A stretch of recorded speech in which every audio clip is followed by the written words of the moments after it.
Hi guys, we're here in Hong Kong. I don't know kung anong connection ng Hong Kong dito. Bakit naging Hong Kong to?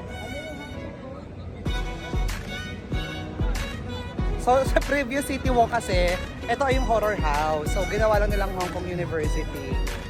Tapos nilagay nila dito before horror house to, naging Hong Kong house. Eh, hindi lang makabakasyon sa Hong Kong. Ito yung Hong Kong.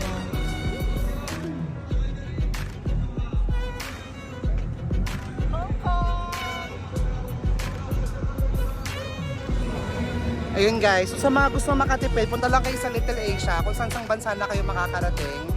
So now, we're done with Hong Kong. I don't know kung anong connection ng Hong Kong dito. Ewan ko lang. Parang ginawa. Yung sa Indonesia, pagpasok mo, mga tindahan na nakikita mo.